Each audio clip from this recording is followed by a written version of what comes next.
Good morning. Good morning. Good morning. Good morning. I am Tamara Johnson Sheely. Good morning. Good morning. It is Saturday, July 3rd, y'all. We are 4th of July weekend. We just finished, quote unquote, celebrating Juneteenth. I'm not going to go there. I am Tamara Johnson Sheely, y'all. I have a phenomenal guest this morning. I am not going to hold back. I know y'all won't either.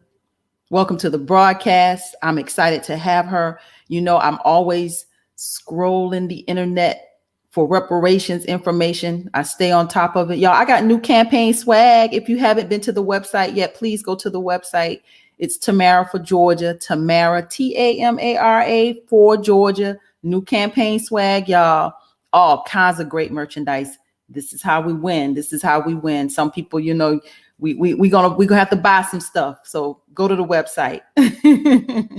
So I want to bring to you. So of course, like I said, I scroll the internet, reparations information, and I found Rachel Zola, and I couldn't believe what I found. This woman, this white woman, who had gone on a hunger strike for 40 days for HR 40. Now, for those of you who may not be up to speed on HR 40, HR 40 is the bill in the United States Congress in the House of Representatives. There's a companion duplicate bill over in the Senate, Senate Bill 40, same number. This bill creates a commission to study reparations, the need to address those of us who are descendants of slavery in this country, the impact that it has had on us. So this is Rachel, who, white woman, went on a hunger strike.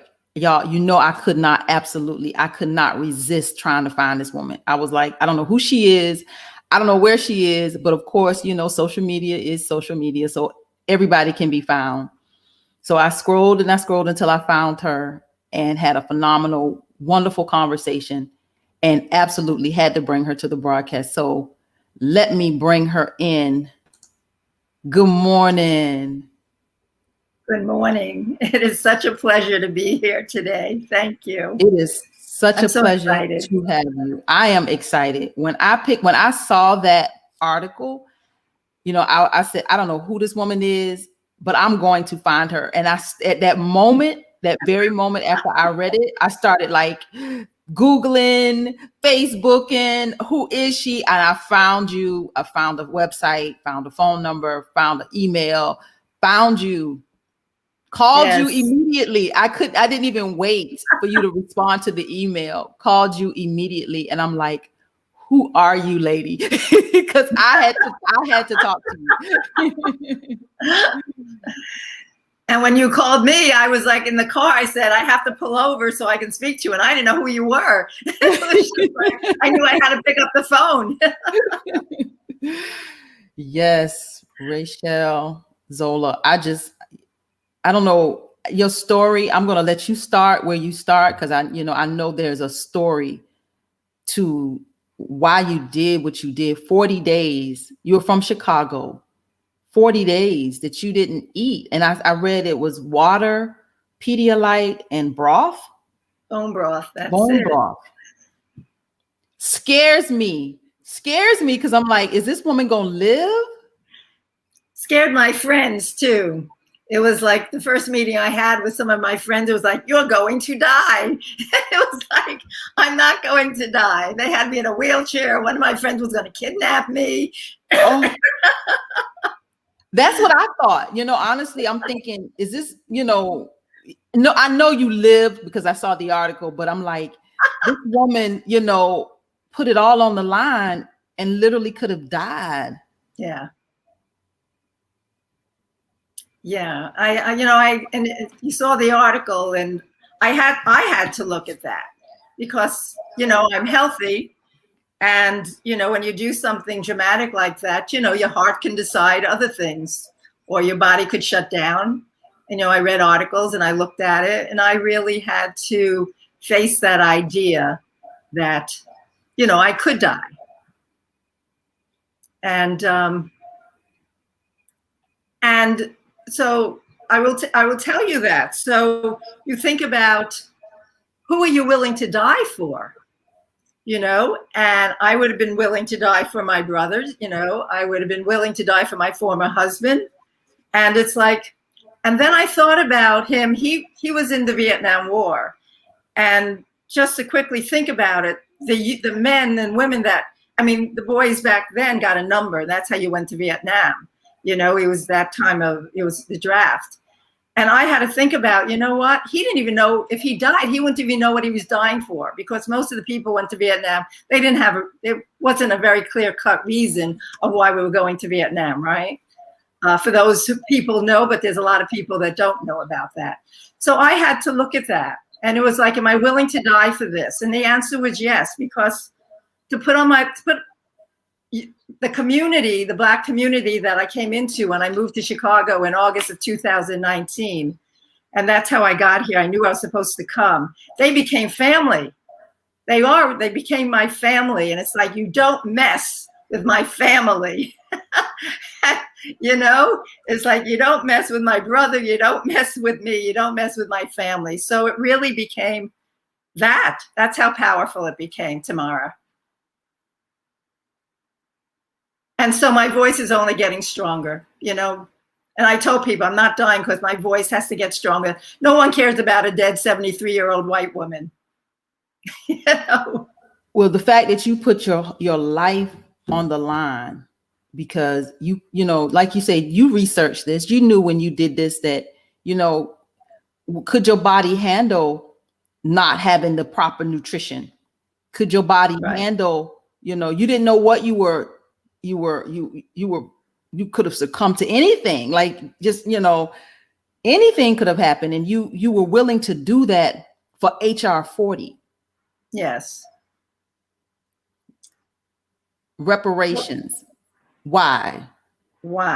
Because I want the truth of our full history from 1619. And I'm not excluding the genocide of Native Americans. You need to hear that. But there's a bill before us now that came out in 1989. Has not been approved for over 30 years, with the sole idea is to have a commission to listen to the truth, the lived experiences, the legacy of slavery from 1619 until now, the harm that still continues in the African American community. So when I speak to people, I'm very clear. I ask people, are you willing to hear the conversation? My lived experience is nothing like an African American's lived experience. I didn't know that, the depth of that, I should say. I don't live in a void, but I did live in a white bubble. And it boggles my mind still, and it's still painful to look at that how did I not know the harm that was being done every single day? And when I learned that, it was like there's no going back to being ignorant. And so for me, I want the United States, the federal government, to hear one truth, one story, because right now, different states, different cities have different interpretations, to be kind, of what happened during slavery and what's continuing today. So for me, the importance is, I ask everyone, you can tell me all the things that are going wrong, all the things you don't like, and I will keep asking people, are you willing to have the conversation?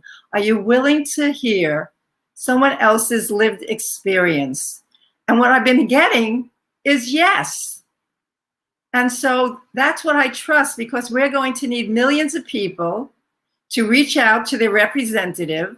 And I don't care if what political party they are in. I want them to reach out and say, it is time for the United States to look at the harm that we have done throughout the centuries. It's a very simple ask.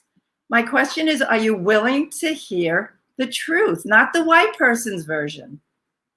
And so that's my ask. And I need to be clear, what my tagline is, it's our mission is the commission. And I say that because my job as a white person, I want the commission established. Then I get out of the way. The African American community shares their stories, the harm, the pain, the trauma, whatever that is for them, the everyday lived experiences. And then that same community tells us, the white community, what is needed to repair the harm as best as possible. Obviously, we can't repair all the harm, but what can we do? So my job as a white person is very clear for me, Tamara. I don't say, people ask me about reparations. I said, I can give you ideas, but that's not my position. I'm going to support what the African American community says. That's what I'm going to do. But my part is, I want people who are listening, who listen, that have, check it out themselves, to say, I'm willing to have the commission established. And we need millions of us, and I believe we can get them. Yeah. Yeah, I'm going to put some of the comments on the screen, because I know there were a lot of people, as I was sharing this out, they were, wanting to talk to you. He says, hey, holding white folks accountable, but don't let them lie to you, Rachel, like they did to Marianne Williamson. I'm not sure what that lie is. I don't know either. So I'll inquire. Universal Mike, please share more, because I don't know what the lie is. Monique says, good morning, Rachel, and thank you for your truth and your advocacy. He says that they have to give up whiteness. And that is, part of the struggle with, the conversation around reparations, Rachel, is getting white people to see beyond their whiteness and their own prejudice, their own racism, their own white privilege. You get to the root of that with your approach, I'm sure. I do. You hear the word, well, I won't even go to white supremacy. The only thing I'll say about white supremacy at the moment is that our foundation is white supremacy, which that means is that the white person, and specifically the white man, said that they were superior to the Africans who they brought over to enslave. And we have kept that in place through centuries. And it's been very obvious, but right now I want to talk about the white privilege. So I've had people who have pushed back that are white, and they say, I had to work. I came from out of the projects myself. I had to get loans to go to college. And what I say to them, that is true. I'm not negating any of that. But the color of their skin did not impact them. They didn't have a negative effect. And so I will ask somebody right now, I said, right, and people that question it. So I will ask everybody who's white in the audience right now, would you be happy if someone said that, why don't you become black for a day? What would your response be? And I know what your response be. It would be no, because you know that black people are not treated equally to white people. You know that. And that's the truth of that, because then there wouldn't be an issue. So even asking such a simple question brings up so many feelings for a white person, because there is a negative. If I walk into a store, I'm not followed around. But the truth is, so I have to back up. So I spoke to African Americans for like 6 months before COVID hit, and they shared their stories. And so many of the stories were so similar. It didn't matter if they were 16. It didn't matter if they were in the 70s. When they walk into a store, they are followed around. And it doesn't matter if you're in a rural area or if you're in a city. And so that's the systemic piece of it that I learned, that's so deep rooted, that they worry about you worry about walking into a store. I had a young woman just weeks ago, 16-year-old beautiful black girl, saying they asked to check her bag. And she said, I'm not a thief. There's nothing in my bag. And no one else was being stopped, but she was. Walking down the street, we hear too many times that you're targeted. I remember after George Floyd killing, I was on a protest, and they were chanting, whose streets? Our streets. And I was so clear, it had always been my streets. I can walk anywhere. That's not the truth for an African American. Driving a car, you know, I've heard so many stories. And just the other day, I was with some friends, and again, sharing this story that happens over and over, where if you're Black and driving, the chances are you're going to get pulled over. This man got pulled over for going over the speed limit, 3 miles over the speed limit. Who gets pulled over for going 3 miles over the speed limit? I may get pulled over at 15 miles, and then I may actually get a warning. So things like that I wasn't privy to. I learned this because people were willing to share their stories. I didn't learn that in the book. You get the bigger picture in the book, but the everyday stress of just getting in a car. I have a friend who's in her 20s. She got her license a couple years ago, a Black woman, and she said to me, I was so excited. I got my license. And then that turned to fear. Another place where I can be stopped. And will I survive that police stop? So these are things I didn't know about. So I have so many stories of that. A young man that I met on a Zoom call, and when I meet people, because of COVID, I met people on a Zoom call. And I asked him if he would speak to me. I liked what he said. He said yes.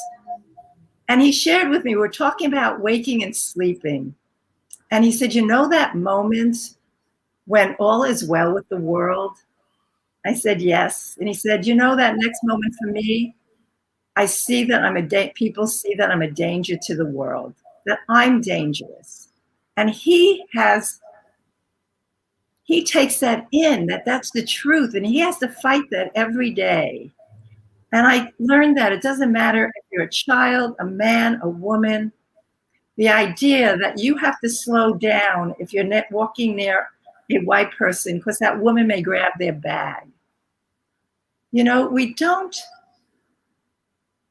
And the first story I tell on my YouTube, and it still touches me so deeply, this woman that I was sharing about who's in her 20s now, she was sharing when she was 17 and walking home from school.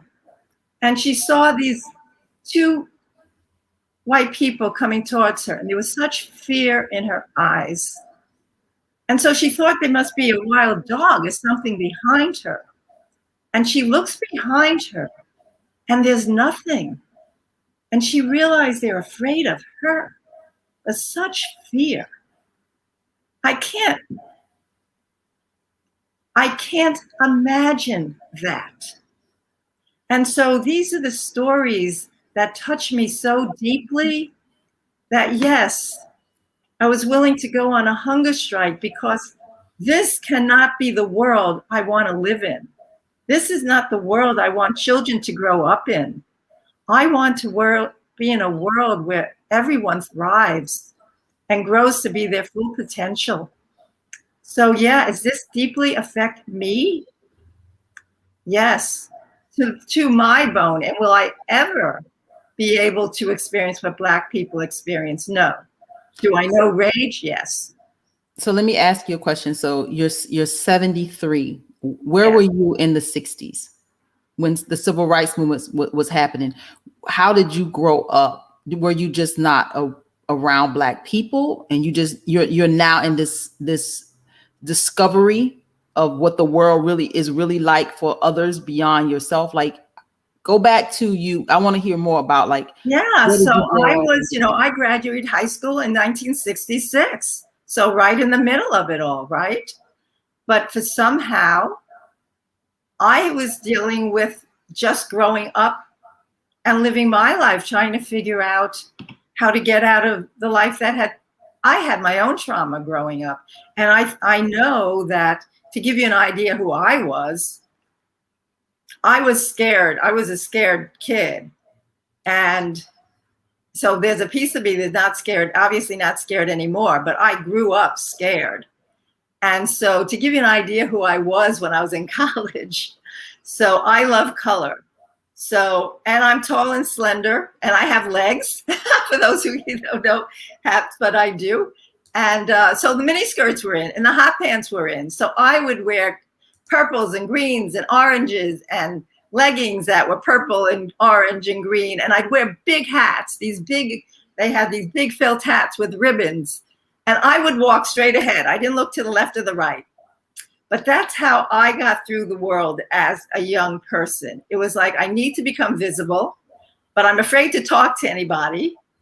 And so that's what I did. So I did not participate in all the action that was going around me. So let me ask you, scenario. Well, stay there. Let me ask you. So in the 60s, when schools were being integrated, where were you? Were you at an all-white school? Did your school become integrated? Like, go there. So I lived on Long Island, and I lived in a totally white neighborhood. And I was familiar with, so we used to go into Manhattan. I would go into Manhattan, and we'd go into all the different neighborhoods, be it a Black neighborhood, Italian neighborhood, Chinatown. So, the way I grew up, we didn't ever talk about race. Negative or positive, I never had anything negative said to me. So I was always comfortable with just being around people. Even though I was shy, I didn't have any fear of anyone. I didn't grow up with anything negative that was pushed onto me. So I didn't know anyone that was anything except white. And so when I talk about living in this white bubble, I did. I was just doing my life. And then when I went to college, it was very much militant growing up. So even though I went to Buffalo, New York, and even at that point. But hold up, before you go to college, come back to high school. So you grew up in this all white world. Like, right. There were no Black people. There were no brown people. No, all white people were all white. Yes. So that's all you knew. Did your high school not become integrated? No. So your high school did not integrate. So here you now, and you go to college. Did you go to a college that was integrated? There was a college, yes. There was, and the thing about that was, it was very difficult. I had one woman, a girl that I knew in my dorm, and she was the one that had a difficult time because the Blacks at that point were more militant. So she'd be with white people, and she'd say, well, now I have to be with my African-American friends. So I saw her difficulty, but I didn't understand. I was very naive. There's no other way to say it. I was ignorant. I was naive. I had no grasp of what other people's lived experiences were. I mean, it's that simple. It sounds like it should be more complicated, but it really isn't. It was really that when I saw her, we were easily with each other. She wasn't a close friend of mine. She was a friend of one of my friends. But we'd sit together, have conversation. But we never, even then, I didn't even know to ask a question of, what is your lived experience? I didn't even know to ask that. So high school, college, you still oblivious. Like I'm absolutely oblivious. Like, okay. So when did you start to encounter others beyond white? When did you start to really come into the ring? I didn't. That's what's so amazing about my life. I mean, I married when I was 25. We lived in New York, we lived in Colorado, we lived in Virginia. And when my background is special education, I went in and out of it. So when I went back to, so I taught in Virginia in the 1980s, and the school it was right outside of DC. So it had like kids from like 40 different countries. So, but again, there weren't that many Black kids. I had a Black student, but didn't impact me. I just treated him like everyone else. Again, it wasn't integrated with Black students. It was just multicultural from many different countries. So it didn't happen then. And then in the 90s, I liked the rough kid. I liked the kid who is, a little more rambunctious. How do I say that? So I went to a school, I taught in Aurora, Colorado, which was an inner city school, a very diverse group of students, Black, Native American, Latino, white, mixed. And here's where it really gets for me. So one day, again, I was so, the best way to say is, Tamara, that my world was so small and I didn't even know it. I mean, I traveled out of the country. I traveled different places in the United States, lived, and my world still remained very small. And I'll give an example. So one day we were talking about, so the neighborhood, I could see that I knew there were gangs. I knew there had been killings. I knew that it wasn't always a safe place to be. And that school was the safest place. And one day we're having a conversation and so I'm teaching 6th grade, 11 and 12-year-olds. And one boy says to me, Mrs. Zola, when I walk, and bandanas were big then. And this is the 90s, 96, 97. He said, when I walk into a store, Mrs. Zola, my wife friend and I, we get followed around. And we expect that. This is from an 11-year-old. Says, and I expect that. Said, the thing is, when my parents walk around in the store, they're still followed. And my friends' parents who are white, they aren't followed anymore. Now, that should have said something to me. And I look back and say, how did I not go into the community at that moment and say, we need to fix this right now. We need to go to the churches. We need to go to the grocery stores. We need to go to the gas station. We need to go into the community. And I didn't. So when I talk to you and others, it's like, it boggles my mind that here I was thinking so small, I had to keep this child safe in my building, that it never dawned on me to say, I need him to keep him safe in the world. And it's just,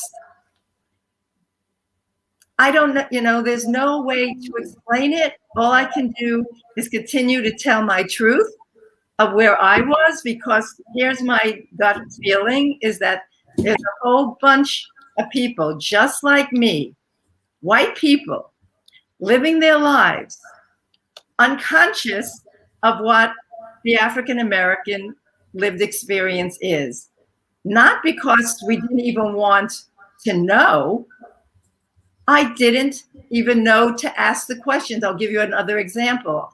A family I was close to, a Black family. He had special needs. I worked with him. I'd actually go to his home to help him after school. His mom asked me if I would help her to learn how to read so she could get a better job. I said yes. So here I am working with her many days so she could pass this exam. And never once did I ask her, what is your lived experience? And so when he had a bad day and his grandmother passed away, I didn't even know that she had passed away. So here I was there every week, but I didn't know the inner workings of this family. And now I do. And so I need to share with people that we need to have these vital conversations. And that's what I want with HR 40. It's like, please, the country needs to hear what's not, I don't need, yeah, I'm going to leave it at that for that question. But yeah, it's like how, so that's why I'm talking to everyone. That's why it was worth it to do the 40 days, because my thought was, it was like, I want white people to ask, what is so important to this woman that she was willing to go without food for 40 days? What does she know that we don't know? So I'm going to go to Universal Mike's comment. He says, I'm glad she woke up, but it shows, like she said, most white folks are oblivious because it's not necessary for them to function. And I think his last comment hit me hard because it's not necessary for you to function. That's right. No, I read that also. It isn't. I can go through my world without seeing a Black person or being, I mean, obviously I look at it, my life is so much more enriched because of it. I didn't have my first Black friend until 2015. That's the first time that I really had a Black friend. And she's still my friend, and Joyce is her name. And when we became roommates, how we did that, I mean, I was in Virginia and I was looking for a roommate, and I called, and she gets on the phone and she says, "Hi, my name is Joyce and I'm Black." I said, "Hi, my name is Rochelle and I'm white. Do you want to meet?"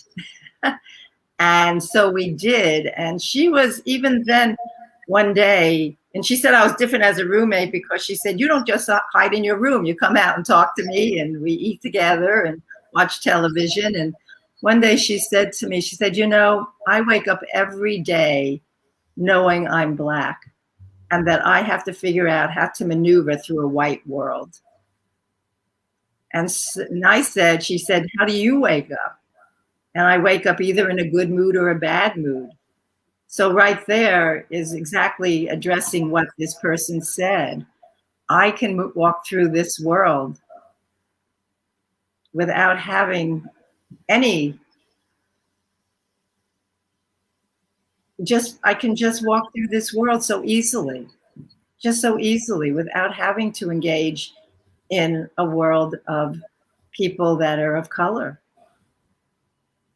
And it wasn't anything I consciously thought about until I got here. Like I've shared with you, I was living in Tucson at the time with a friend whose husband had passed away, and she asked me to help.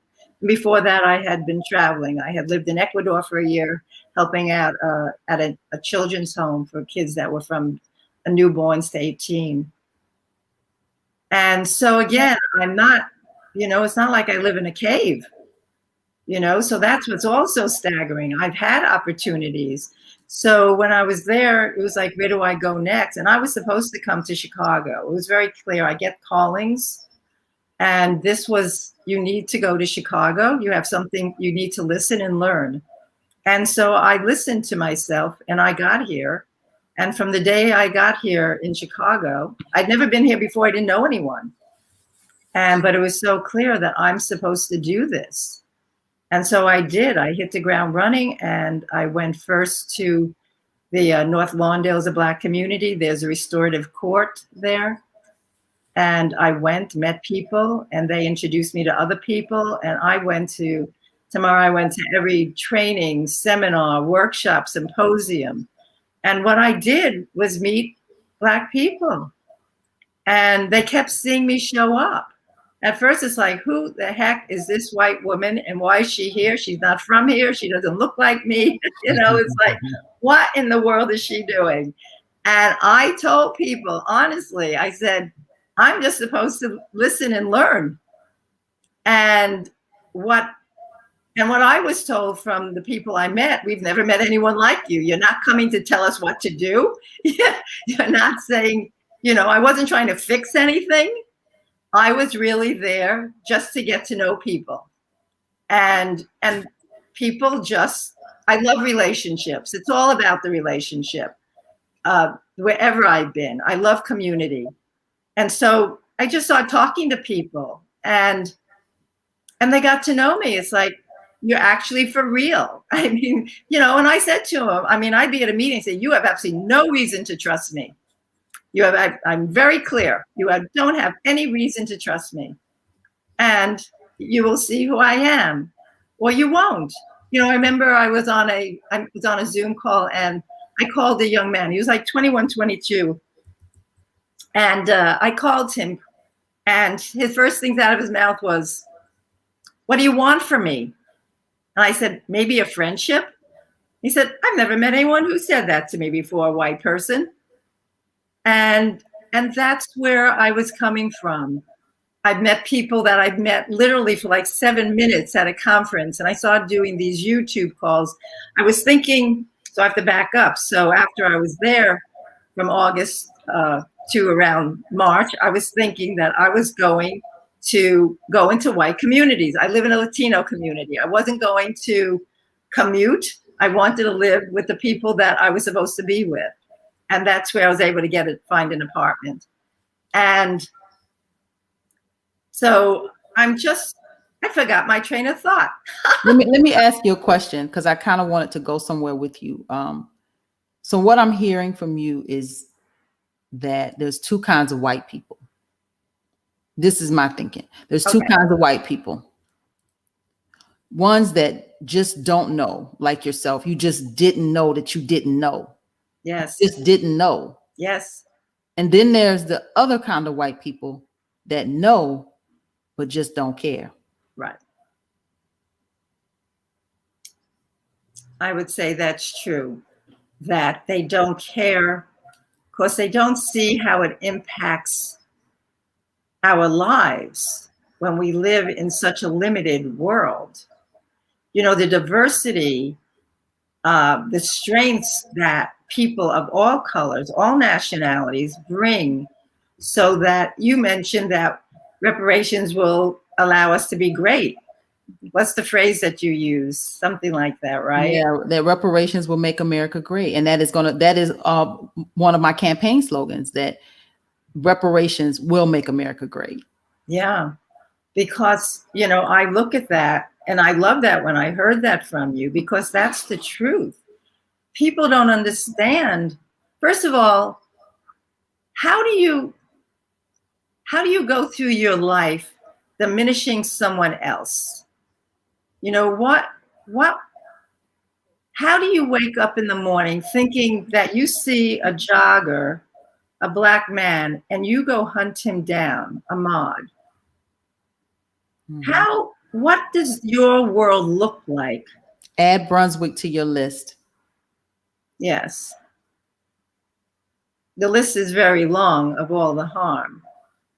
You know, what is that? So I'm looking just at what is in your heart, because, you know, that you'd be willing to do that.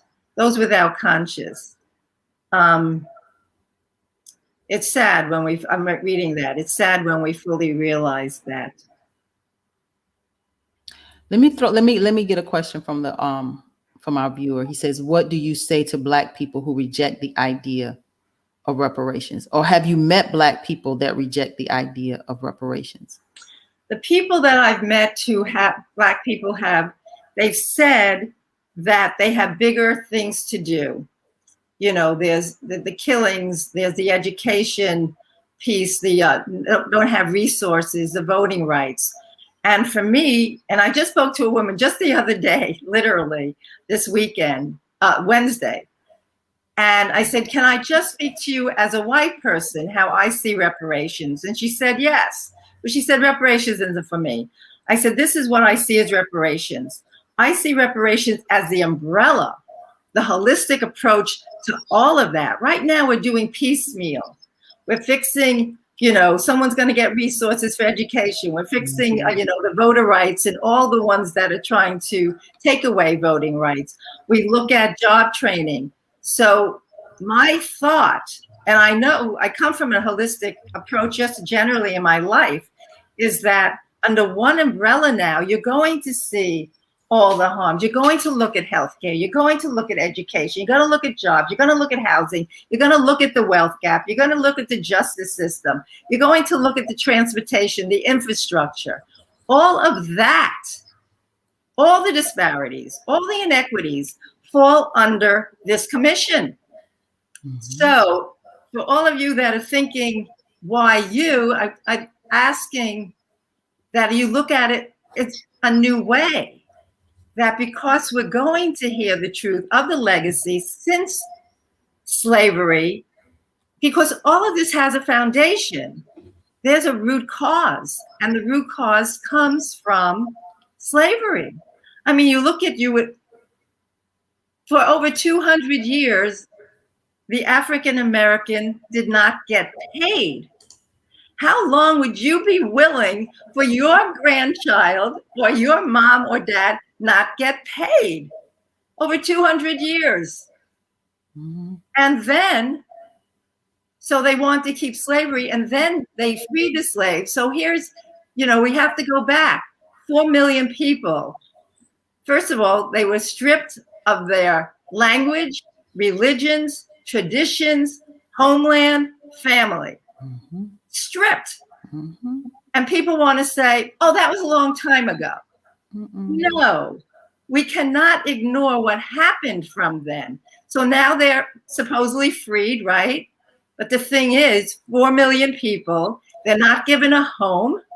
They're not given land. They weren't allowed to be educated. They were given no money. And we say, go, just go. And so I look at, people that tell me, but I didn't own a slave. I didn't own a person. That is true. But the white person has benefited all these years. So you need to look at, so we had the Reconstruction, and then we had the Black codes. And part of that was that vagrancy laws. So Black people, if they had to prove they had a job, if they could not prove that, they could land up in jail or fined. So what the jails were really an extension of enslavement, because then they leased them out to the people that had enslaved them. Mm-hmm. And so then it was actually, if it's possible to get worse, I don't know how it's possible to get worse, because you have to understand. So I'm going to go off on something else, because they were beaten, whipped, shackled, hung, burned, mutilated, branded, imprisoned. Girls and women were raped. Their children were sold.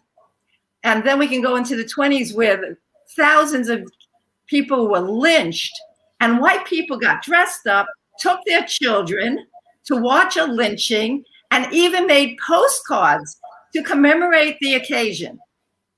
And this is what is boggling. I need everyone to hear this. The narrative is, as we all know, the Black person is the dangerous one. How did we change that narrative so effectively to make the Black person the dangerous one, when it was the white person that was doing the raping, the killing, the whipping, the lynching? George Floyd, it was a white man that thought he can sit on the neck of a Black man for over 9 minutes. You need to hear that this continues today. That was a lynching. That was a modern day lynching. And still, this country does not have an anti-lynching law in place. So, I don't ask you to believe me. I am asking you, after I listened to all these stories, I then read books. I read books. And I'm going to tell you some books to read that helped me.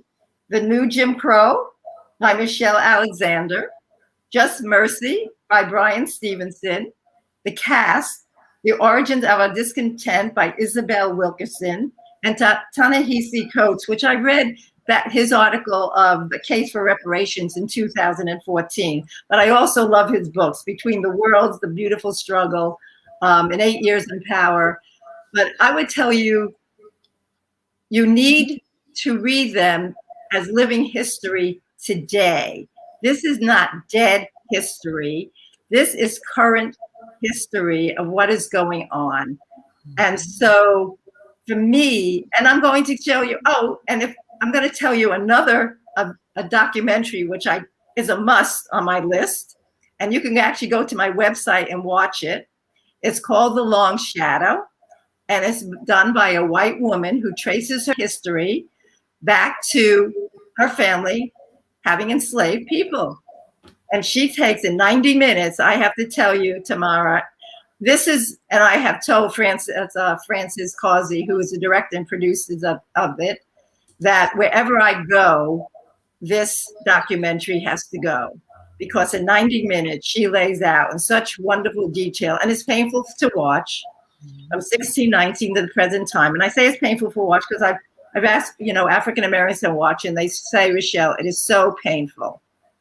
And what I tell them is that There's so many African Americans that don't know the history themselves. Because I say that because I've met people that have told me, I don't even know. They tell me they don't even know their own history. There's some families that were very much involved in sharing the past, and other families that were not. And someone's telling me another book, From Here to Equality. But that, so you can, and then Frances and I had a Q&A, which you can find on her website. So, yeah, so it's not, so people have, what I want people to hear, you know, we grew up without biases. You grew up, I mean, I've met family, white people who grew up in the South, and they said, you know, I had a Black friend and I went over to their house and I was treated beautifully, just beautifully. The minute I brought that Black friend to my house, the parents said, they have to leave now.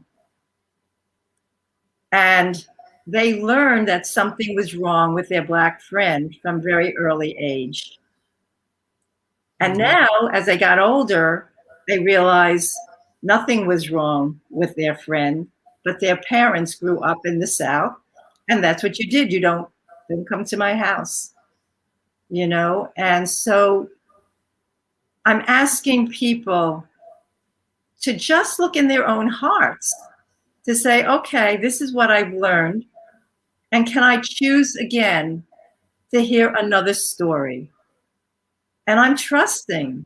I am so trusting because I'm going to go around the country, you know that, you know, and I trusted when I went on the hunger strike that people will open their hearts and minds and say, maybe there's something here that I miss, because this is what I know. You know, there's this saying they talk about, you know what you know. I know English. I know what I don't know. I don't know Italian. I don't know what I don't know. But here's the one that has become so powerful for me. I thought I knew, and I didn't have a clue. I didn't have a clue. I'm on TikTok, and I can't tell you how many people, Black people, have said to me, thank you. I thought all you didn't care. You're telling me you actually didn't know. It's my whole body, even sitting here telling you that, I still have such a reaction physically to say that, because it's like, how could I not know? You see things on television. I was around with Rodney King. It was on film. And I didn't go out and use my voice. So what I've learned over and over again in these less than 2 years is that I must use my voice. I didn't even know I had power in using my voice. I thought don't have that kind of money. I don't have that kind of influence. I don't have this. And so I'd sit in my own house and rage. I can tell you, I definitely rage, but it sat in my home. So I'm asking people, because I know there's a lot of people, and say you need to speak to people and you need to act. And the easiest action I'm asking for at the moment is to contact your representative, and you tell your friends, everyone, that they must contact their representative. And we need millions of people. So this is a movement that I didn't start. You know, people have been wanting this besides the HR 40, which happened, you know, in 1989. People have been fighting for this since slavery times. So it's not a new idea, and I credit all those that have spoken before me that I am here today. But we must take this up now, because there's a moment in time that I believe, even with all the division, there's such huge division. It's just come out of the woodworks. I think there's always huge division, but we've been allowed to speak it. And to really, we can change it. This is the other piece of it. I say I want a conversation. With this conversation, with the narrative, changing the narrative, we will have a cultural shift. You know what? I'm glad if a Black family gets a home because they don't have it, don't have to pay interest. But I want them to walk down any street and not be harassed. I want them to be seen in an equitable way. And the only way to do that is if everyone understands the story of how we got here and that we are all equally entitled. Our inheritance is for all of us. I mean, I look at us and I say, we all got here the same way. And there's only one race. So I'm gonna go back to a question from the very beginning of the broadcast. She says, so why now? So I wanted to give you an opportunity to build up to your why now. And your why now, and what I think I'm hearing is the urgency. Because Yes. for so many years, you did not do anything. Right. You did nothing. So for so many years, you did nothing. Now you feel this sense of urgency. That is my impression. You can correct me. Absolutely. Absolutely. I met this young man, Josh, who was a dear friend of mine. He's in his, late 20s. And when we were putting things together, I said, I want this now, right now, in my lifetime. I'm not waiting until you're an old man. I want this now. And, I went to enough meetings, and everywhere I went, people kept saying, it's not going to happen in my lifetime. It's going to be generations. And here's what I know. We can do this today. We can do this now. We need the will of the people. Because, I mean, you look at all the polls that are taken, even for something like gun control. Most of the people say we should have sensible gun control. But yet, our Congress isn't listening to us. So how do we, the people, say enough is enough? So yes, I do have a sense of urgency. That's exactly right. It's like, and I talk to white people, I said, how dare you tell this Black person who's sitting on the Zoom call that they need to wait generations? How dare you? Mm-hmm. I mean, that's literally how I feel as a candidate. That's literally how, once I can't just be quiet. I can't just be still. Every day I wake up with this sense of urgency. So I know that we have met for such a time as this, Rachel, because I have that same sense of urgency, that same burning in my gut, in my belly. It's on my mind every single day. Every day I wake up with this. Every night I go to sleep with this. I can't shake it. I can't shake it, it won't go anywhere. So we have to be, vocal. We have to, we got to do whatever it takes to push this narrative as hard as we can.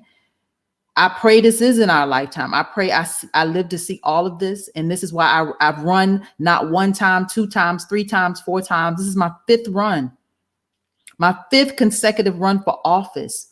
And I'm the same candidate. I've grown, I've learned so much more, but I'm the same person I was, with the same heart and the same fire. And it's just burning, and it's like a wildfire, and it's out of control. And I understand you. I understand you. I'm excited about who you are. When I saw your story, I like I said, I knew I had to find you. I just started Googling. I was going to find you. If it took me all day, I was going to find you. And I found you, and I'm not going to let you go. I am determined that, this is a journey that obviously our paths have crossed because they were supposed to. We have to reach people in ways that they can hear us. You have a lane, and it's very specific, and you have been prepared for such a time as this. You're able to speak to those who really just don't know, who just really, they're not bad people. They're not racist. They're not, they're not anything that society would, put these labels on. They're none of that. They just honestly just don't know. And you'll speak to those people in such a way because you were one of them. Yeah, like I said, from getting a loan, after the GI Bill, perfect example, deliberately built, the middle class for white people, Black men, women that came home from World War II, and they were locked out of the GI Bill. Mm-hmm. Redlining, they weren't allowed to live places. Banks and mortgage companies did not give them loans. There's so much that wealth gap. How do you catch up? If I own a home and I pipe $20,000 for, and I can sell it for $60,000 or whatever the inheritance is. I mean, I have friends right now, right here in Chicago, You know, the house next door, 400,000. Her house gets appraised at 300,000. You walk in, they look identical. And I mean, we're constantly putting down Black lives and what their value is. And we cannot continue to do that. And we're not going to allow it. And here's the kicker. No. Like, white America can't continue, and Black America is too woke to allow it. We're not going to allow you to continue to have your knee on our neck. No. We're not. You So know, we're ready for this battle. Oh, absolutely. You know, when people, I get so angry, and everybody ought to get angry. They say, you know, the protests, they looted. That's the word. They looted. They're hoodlums. They loot. You got to be kidding me. We've been looting Black lives since we brought them over here from 1619. How dare you? I mean, it makes me crazy. It's like, think just a moment. You don't have to go even, you don't even have to go really deep. Looting? We have been looting Black lives. We have taken advantage of Black lives forever. Social Security was meant for in the early 1900s for everyone. And here's the thing, you know who's excluded from Social Security? Agricultural and domestic workers. Again, how do you keep people down from learning, from participating in a system? The wealth gap is the huge issue that we need to look at. Healthcare. I mean, like I said, all of them, I listed them earlier. And we've given reparations to the Japanese, who in turn, we gave reparations to slave owners, $300 per enslaved person. We did that. Mm-hmm. The 40 acres, that was something I was supposed to get. Can you imagine? Can you imagine if we actually had given, the idea was to give 40 acres to African Americans, and that they would run their own towns, that they would be free. If we had given them what we had promised, what a different world we'd live in today. They lived in this, they lived on the land. They knew how to farm. They knew how to be productive. Oh, and it's like, another thing, I have to mention it. How dare people say Black people are lazy? They were forced to work 18-hour days. I have a friend who's a couple years younger than me. She comes from a sharecropper family. She wasn't allowed to go to school because the white person told her family, your kids have to pick cotton today in Mississippi. This is a woman who's in her 70s. She is still living that. She was living that. And so, again, for the people that want to say to me as a white person, Rochelle, let them get over it.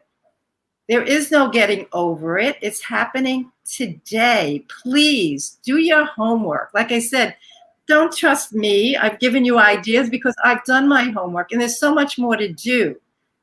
But please take a moment and think, maybe, just maybe, there's something behind all that I am saying today. That's all I'm asking. Yeah. Rochelle, I want to say thank you for joining me on this broadcast. I am excited about our journey because they're going to see a lot of you and I. Yes. People are going to see a lot of you and I. And this is what this fight looks like. This is how we make America great. This is how we turn things around.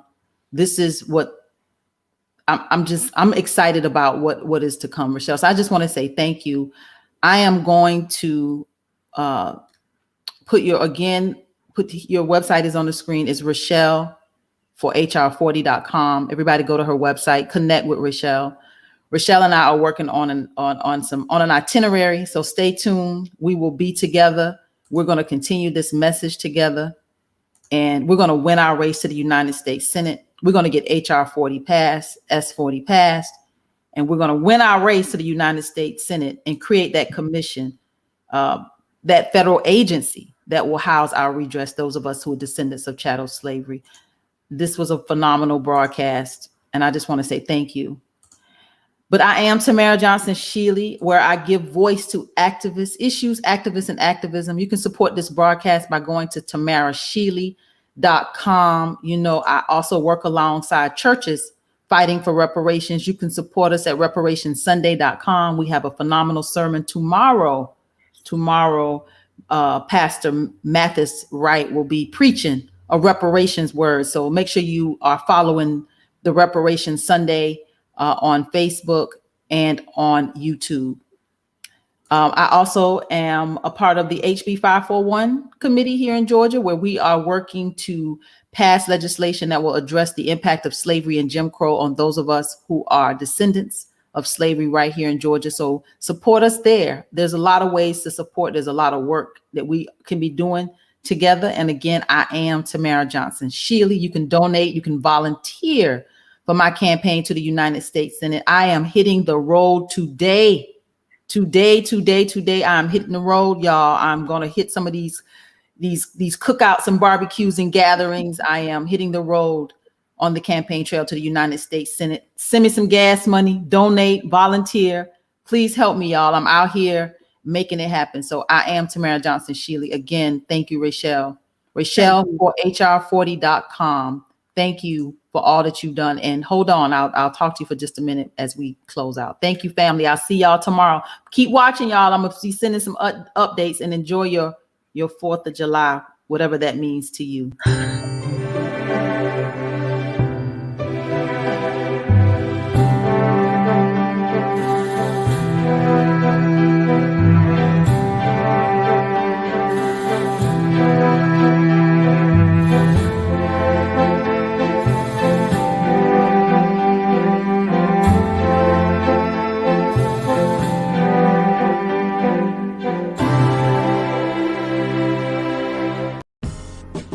Thank you for tuning in to Tamara for Georgia, where we give voice to issues, activists, and activism. I am Tamara Johnson Shealy, your candidate for the United States Senate. I'm a progressive Democrat that believes that reparations will make America great. It is time that we bridge the divide in this country. Please go to my website. That's www.tamaraforgeorgia.com.